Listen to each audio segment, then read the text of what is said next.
Doctors of Reddit, what is your how the hell are you even alive right now story? My friend's father is an orthopedic surgeon and he told us a story that once a boyfriend and girlfriend came in because they tried an in-home abortion by running her pelvis over with a car. Abortion worked, but I hope they actually never reproduce.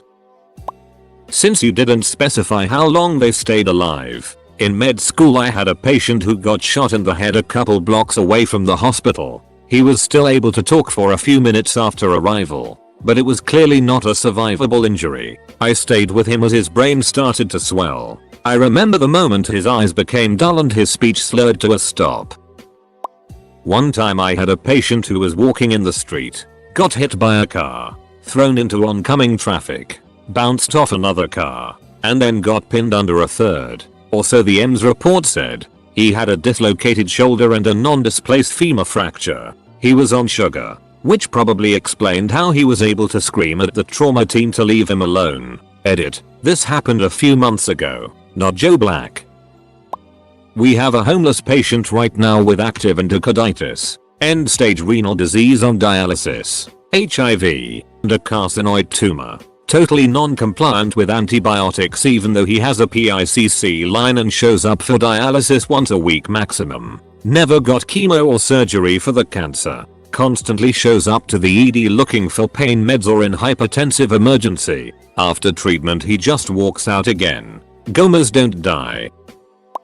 We have a patient we see at our hospital monthly. Young guy, early 20s, absolute turd to take care of. He has diabetes and essentially refuses to take his insulin. He comes in every time with diabetic ketoacidosis, which is essentially your body going into a coma-like state due to your blood pH becoming acidotic and very elevated sugars. The impressive part isn't that he survives this. Most people do. It's that this is a recurring event every month and each time someone manages to find him, get him to the hospital. If he was ever alone when this occurred and no one found him in a timely fashion, he'd be toast. Been seeing him regularly at the hospital for the last 18 months I've been here. When I was in trauma surgery in upstate by, got a notification about a man who was shot 3 times in the head. He comes in, literally one eye hanging out of the socket, blood everywhere, and he slumped forward. Apparently he was shot in the temple, exited out his right eye socket, in the nose exited from the roof of the mouth, and in the cheek one with exit from the side of the head. At this point I'm thinking they just brought him in so we can pronounce him in the ER because he looked dead. I go to examine him and tilt his head back, and he says "You be gentle." I jump back and screamed like a little boy, as did everyone in the room. Literally the bullet missed his brain in every single shot. Anesthesiologist here. I once had a 20-something-year-old Jehovah's Witness as a patient who kept bleeding and bleeding after childbirth. Because of her religion she refused blood transfusions. After other measures failed, we finally took her to the operating room for an emergency hysterectomy that saved her life. In a pregnant woman, the normal hemoglobin, the protein in your blood that carries oxygen, count is between 9.5 to 15 GDL. When we took her to the OR, her hemoglobin was 3.1 GDL. In the ICU after, it was down to 2.6 GDL. I remember talking to her before going to the OR, and all she could do was lie flat in bed. She did so much as lift her head. Her heart rate would jump from about 130 to 180 and she started having chest pain. I also had to tell her A, that I didn't know if she would live through the surgery, and B, that I wasn't sure how much of an anesthetic I would be able to give her, so there was the possibility she might remember some of the procedure. Fortunately she did survive, and didn't have any recall. If she wasn't otherwise young and healthy, I'm sure she would have died. Edited a couple times for clarity. If these comments had been written by hand, we wouldn't have understood them.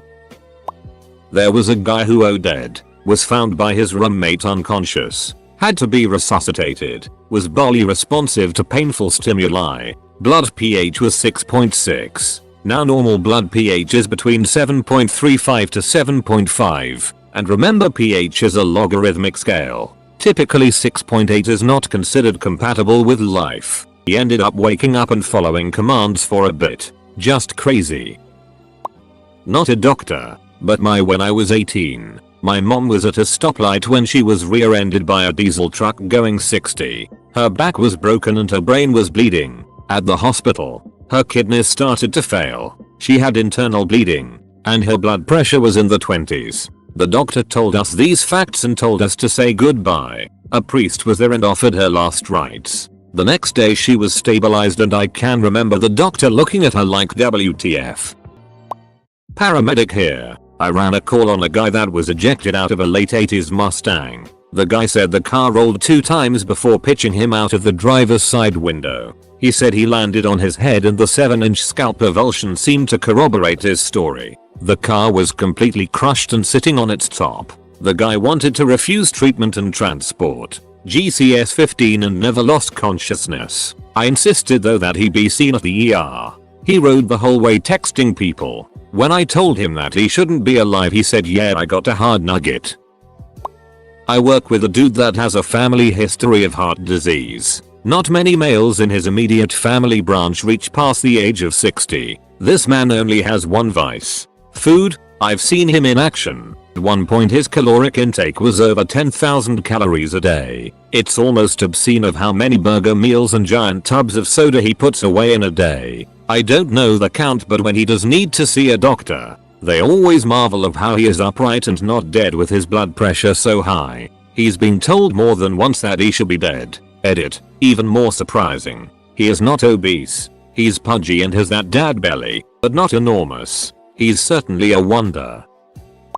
Not a doctor. Friend who's a crime scene tech. They apparently tell this story to police now to remind them that unless somebody is 100% utterly dead, like head 20 meters from body, call the ambulance. Police rock up to an address of a couple of druggies. Enter and it's a mess. Mattress at the center of the living room floor and blood everywhere. Cannot reach the mattress without stepping in it. Spray on the walls and ceiling. 2 bodies on the mattress, both covered in blood. Cops have to go round and enter through the back door just to get near them without ducking up the scene. Cops check, but no signs of life. Call detectives who arrive and start investigating the scene. About 1 hour into it and one of the bodies takes a deep breath and starts to move. For some reason no one decides to shoot what was obviously a zombie. Turns out they got high and decided to end it all. Only one didn't succeed and just had a really strong nap. And that's why police in my state can't issue life extinct certificates unless they are looking at a more than 3-year-old skeleton.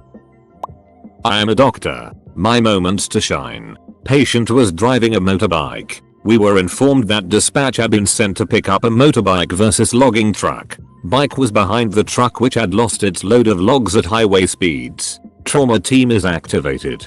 We have called for blood. Guy walked out of the ER after period of observation. When he saw the logging truck lose its load, he simply let go of his bike and fell off the back. Rolled a bit and got some bumps and bruises. But fine. Second case off the top of my head was a 92-year-old lady with urosepsis, bacterial infection in her blood from a urinary tract infection. Her initial gas had a pH of around 6.7 and a lactate of 12. Too acidic and too high for the non-medical peeps. Young patients would have a hard time surviving that, let alone the very elderly. She was unconscious, but had received 1 dose of Cipro, an antibiotic, by mouth from her family doctor before becoming altered. Family agreed to a comfort, do not resuscitate, level of care and said their goodbyes. The next morning, the resident on call got pages asking if Mrs. Blah blah blah could eat. She was awake and hungry. Guess the dose of Cipro kicked in.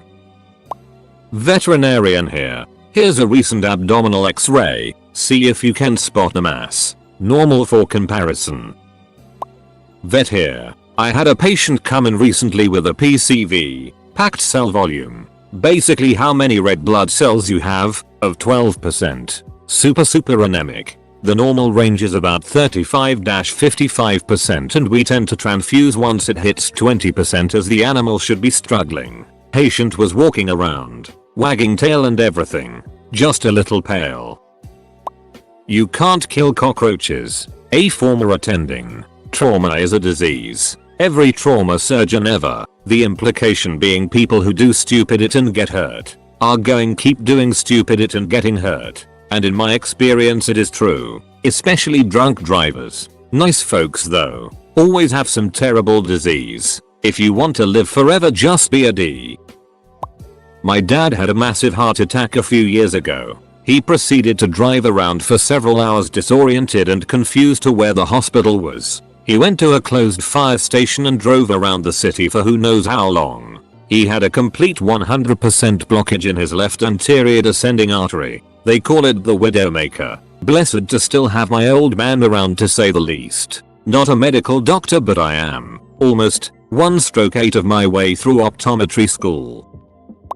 I'm not a doctor, but I was EMS for a few years, and one day we came up on an accident on the highway involving a motorcyclist and a minivan. Usually that is not good at all. It's always a mess. We get there and find out he hit the minivan at 80 miles per hour while it was stopped on the side of the road and flew through the back window, through to the front, and survived without a scratch on him. No broken bone, no AMS, altered mental status, aka blunt head trauma. He even got himself out the van and asked if the people inside were okay. He was wearing a helmet, and I think that saved his life. Blew my ducking mind. Do I need to say not a doctor at this point? I feel like it's a given. When I was in 9th grade, a friend of mine got into a car wreck. It was a car full of teens in the middle of the day. There were no injuries, but one of the parents insisted that all of them go to the doctor and get x-rays. Mind you, these are lower class people in a podunk town in the podunk state of Kansas. So the fact that someone felt strongly about this and they all took it seriously is a miracle in itself. After hours of waiting around and taking turns, my friend goes in for her x-ray. When they look at the x-ray, they realize her neck is broken. It's called a hangman's break because that is how your neck breaks at the gallows. Her spine is entirely broken, just sitting on top of itself. All she had to do at any point was tilt her head up, sneeze, whatever, and she would have instantly died. It's just insane thinking about. They put her in a halo, think Gretchen Whiners, and she healed and was fine. Edit. Okay. Regina George. No idea so many people are so passionate about mean girls, but my bad.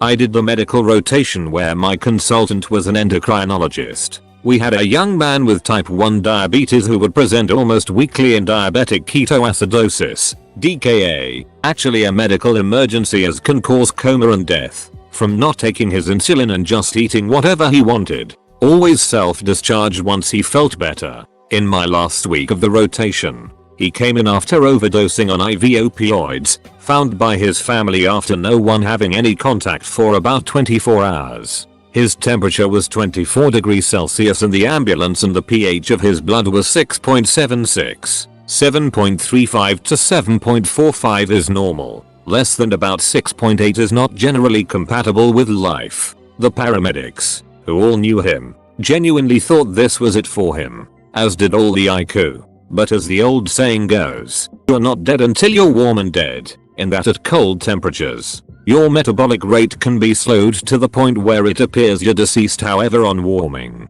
your body resumes more normal metabolic function. Warmed him up in the IQ, treated his DKA, and he survived. I rotated away to another hospital before he was discharged, but he was out of IQ when I left, awake and interactive. Edit. To Cleffy. 24 degrees Celsius. Normal is 37.5. I saw the guy who got shot 9 times, 3 of which were in the neck. Nothing important got hit, so we just cleaned out the wounds, packed and covered them, and that was it. I'm not a doctor, but this guy where I worked got stabbed through his stomach, cut his liver, crushed his lung by a water ski. After this, he swam all the way back to shore. Bit 7 times by a brown recluse spider when I was 5. Don't even have scars. Doctor said by the 3rd bite I should have been in convulsions. I just remember they itched a lot. My father-in-law went to the ER for some sort of pain and it was discovered that he had over 300 blood clots in his legs. Every single blood clot dissolved and he's alive and well. I've been struck by 3 cars. Worked in a coal mine until a shaft collapsed with my team in it. Worked making fireworks until a stray spark detonated the powder shack I was walking out of. I've fallen off of roofs, and was even a passenger in a Jeep that flipped. My only excuse is I'm too ugly to die lol. CVT here. I had a cat come in with severe renal failure. At least 95% of the kidneys were completely dead and blood was barely circulating through them. The blood toxicity levels were the highest I have ever seen while I've been in practice. It was amazing the cat could even stand on its own. It didn't make it very long, but I still found it amazing. I got sick when I was 19. Soon after I had returned from hiking the PCT. Sick enough to be hospitalized. Sick enough that all of my family flew out to talk to me. Sick enough that my doctor told me, "You're going to die soon. This is a reality. We do not know what is wrong with you. And if you live it will be under a power greater than me and my colleagues can muster." At this point he got super uneasy. "I'm keeping you in my prayers." So it was at that point, while enduring multiple organ failure, that I tried to make peace with my very small and short time on this earth.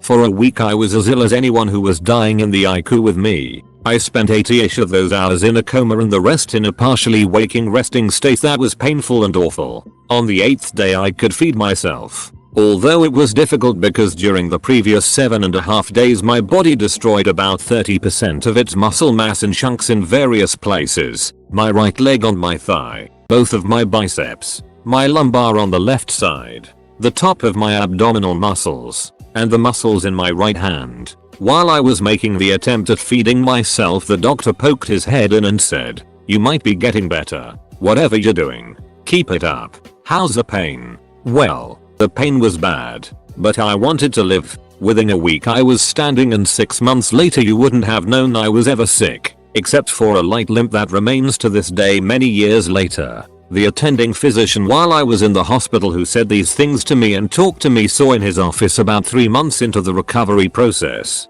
He said almost those exact words, "I do not know how you lived." The doctor then told me that he had told my family to make arrangements for my death right after that initial conversation and that when I had slipped into a coma he was pretty sure that was the end of it. That's my story of medical trauma. Edit. Apparently I didn't make it clear but they never figured out what made me sick. As a stopgap to secondary infections I was put on antibiotics and fluids, but they never found out. Not a doctor but I do medical research which includes chart abstractions. I was abstracting a chart on a 90-plus-year-old rancher in Montana, still an active dude without any major health issues. I was abstracting what lead up to his minor heart attack and couldn't hardly believe the ICD-9 code so I went into the more granular notes. A storm rolled in while he was checking on the cattle so he hopped on his four-wheeler to get home. Boom, he gets hit by lightning causing him to wreck his four-wheeler. He must have been okay because he gets up and starts hobbling home, only to step on a rattlesnake and get bitten. Shakes that off too and manages to get home only to have a heart attack while waiting for medical services to get to his rural home. This dude had ICD-9 codes for lightning strike, motor vehicle accident, snake bite, and heart attack all on the same day. Spent like 4 days in the hospital and went home seemingly no worse for wear. Damn, I hope I'm that resilient at 90. Edit. There are no HIPAA identifiers here. I just did my gazillionth HIPAA training last month. Even specifying from Montana is okay. You aren't supposed to disclose age for patients 89 plus but such ages and elements may be aggregated into a single category of age 90 or older. I'm not even sure the dude was over 90, I just remember he was old.